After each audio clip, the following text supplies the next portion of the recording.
Once upon a time, there was a beautiful doll's house. It was red brick with white windows, and had real muslin curtains, and a front door and a chimney. It belonged to two dolls named Lucinda and Jane. At least it belonged to Lucinda, but she never did any cooking. At least it belonged to Lucinda, but she never ordered any meals. Jane was the cook, but she never did any cooking because the dinner had been bought ready-made in a box full of shavings. There were 2 red lobsters and a ham, a fish, a pudding, and some pears and oranges.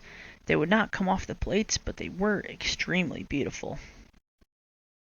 One morning, Lucinda and Jane had gone out for a drive in the doll's perambulator.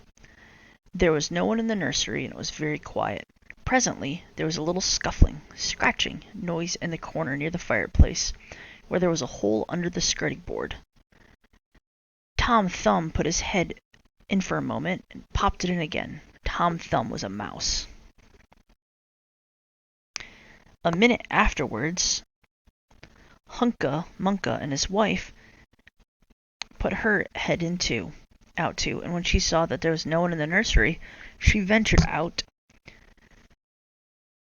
on the oilcloth under the coal box. The doll's house stood at the other side of the fireplace. Tom Thumb and Hunca Munca went cautiously across the hearthrug. They pushed the front door. It was not fast. Tom Thumb and Hunca Munca went upstairs and peeped into the dining room. Then they squeaked with joy. Such a lovely dinner was laid out for them on the table. There were tin spoons and lead knives and forks and 2 dolly chairs, all so convenient. Tom Thumb set to work at once to carve the ham. It was beautiful shiny yellow and streaked with red.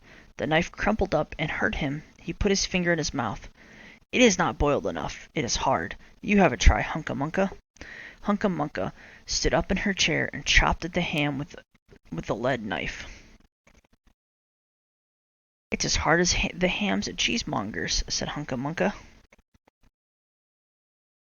The ham broke off the plate with a jerk, and it rolled under the table. "Let it alone," said Tom Thumb. "Give me some fish, Hunca Munca." Then Hunca Munca tried every tin spoon in turn, and the fish was glued to the dish. Then Tom Thumb lost his temper. He put the ham in the middle of the floor and hit it with tongs and a shovel. Bang, bang, smash, smash. The ham flew into pieces, for underneath with the shiny paint it was made of nothing but plaster.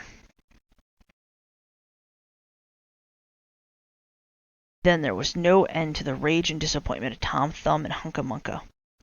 They broke the pudding, the lobsters, the pears, and the oranges.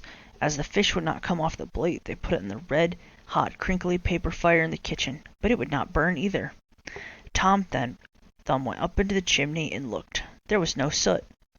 While Tom Thumb was up in the chimney, Hunca Munca had another disappointment. She had found some tiny canisters on the dresser, labeled rice, coffee, and sago, but when she turned them upside down, there was nothing inside but red and blue beads.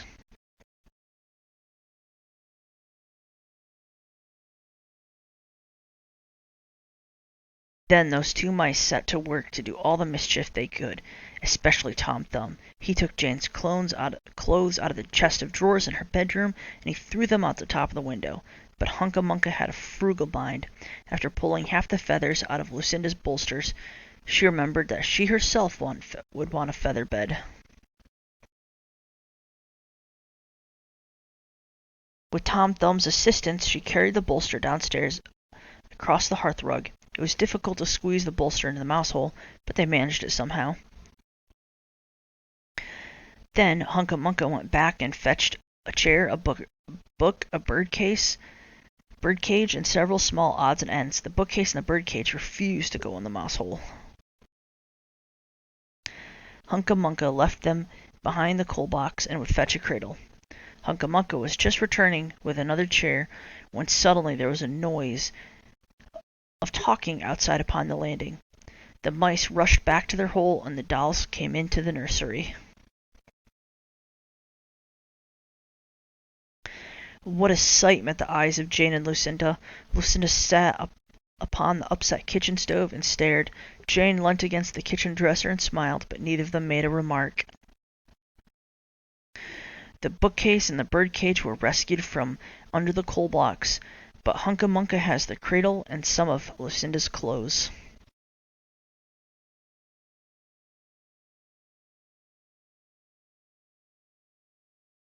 She also has some useful pots and pans, along with several other things. The little girl that the doll's house belonged to said, "I will get a doll dressed like a policeman."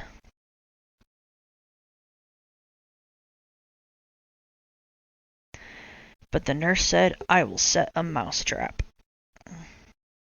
So that is the story of how the two bad mice, but they were not so very, very, very naughty after all, because Tom Thumb paid for everything he broke. He found a crooked sixpence under the hearthrug, and upon Christmas Eve he and Hunca Munca stuffed it in one of the stockings of Lucinda and Jane. And very early next morning, before anyone awoke, comes Hunca Munca with a dustpan to sweep and to broom and sweep the Dolly's house. The end.